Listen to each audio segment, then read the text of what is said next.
ప్రపంచవ్యాప్తంగా ఏర్పడింది కార్మిక దినం. కానీ మనకున్నటువంటి ఇప్పుడున్న పరిస్థితుల్లో ఇప్పుడున్నటువంటి ప్రభుత్వాలు కార్మిక హక్కులైతే ఏదైతే పోరాడి సాధించుకున్నామో ఆ కార్మికుల హక్కుల మొత్తాన్ని కూడా కాలరాసే విధంగా ప్రస్తుతం వాళ్ళ యొక్క చర్యలుగా ఉన్నట్టుగా ఉన్నాయి.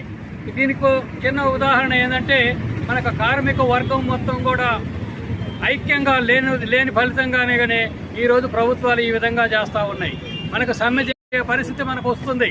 ఉన్నటువంటి ప్రభుత్వ రంగం ప్రైవేటైజేషన్ చేయడానికి ఒక కంకణం కట్టుకొని ప్రైవేటైజేషన్ తీసుకుపోతుంది. మనకు బిఎస్ఎన్ఎల్లో ఉన్నటువంటి ఒక విచిత్రమైన పరిస్థితి మనం ఎదుర్కొంటున్నాం. బిఎస్ఎన్ఎల్లో ఇది బిఎస్ఎన్ఎల్ని ప్రైవేటైజేషన్ చేయలేదు, కొత్త ఉద్యోగుల్ని లేకపోవడము, ఈ యొక్క బిఎస్ఎన్ఎల్కి ప్రభుత్వ రంగ సంస్థ అయినా కానీ దీనికి సపోర్ట్ చేయకుండా ఉన్న ఫలితంగా బిఎస్ఎన్ఎల్ రోజు రోజుకు క్షీణించిపోతూ ఉంది.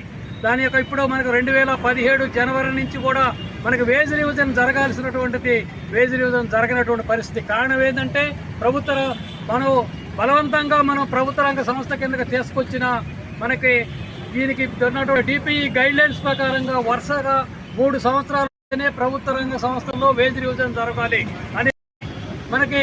అదేవిధంగా పెన్షనర్స్కి పెన్షన్ రివిజన్ జరగాలి. పెన్షనర్స్కి మొత్తం కూడా ప్రభుత్వ పెన్షన్ మనకి ఇస్తూ ఉన్నారు.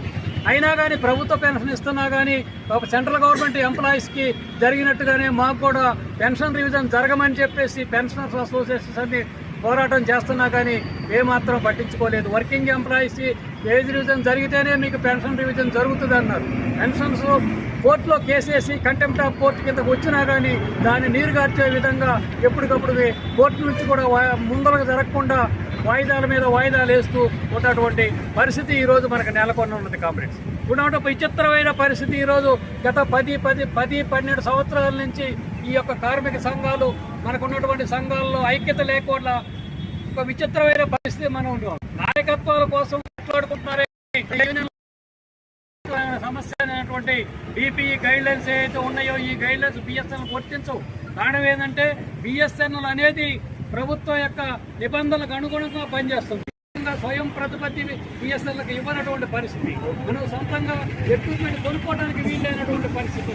ఇలాంటి పరిస్థితుల్లో ప్రభుత్వం యొక్క ఈ సమయంలోనే ప్రభుత్వం యొక్క నిర్ణయాలు అమలు పరిచేది కూడా బిఎస్ఎన్ఎల్. రూరల్లో నష్టాలకు మనం సర్వీసులు ఇవ్వాలి, మరి ప్రైవేట్ వాడేమో రూరల్లో సర్వీసులు ఇవ్వడు. ఇలాంటి పరిస్థితుల్లో మాకున్నటువంటి డిపార్ట్మెంట్ ఆఫ్ పబ్లిక్ ఎంటర్ప్రైజెస్ అనే డిపిఈ గైడ్లైన్స్ మాకు వర్తించవు అని చెప్పేసి యూనియన్లు పోరాటం చేయాల్సి ఉంటే అసలు విషయాన్ని వదిలేసి మాకు వేజ్ రివిజన్కి నెగోషియేషన్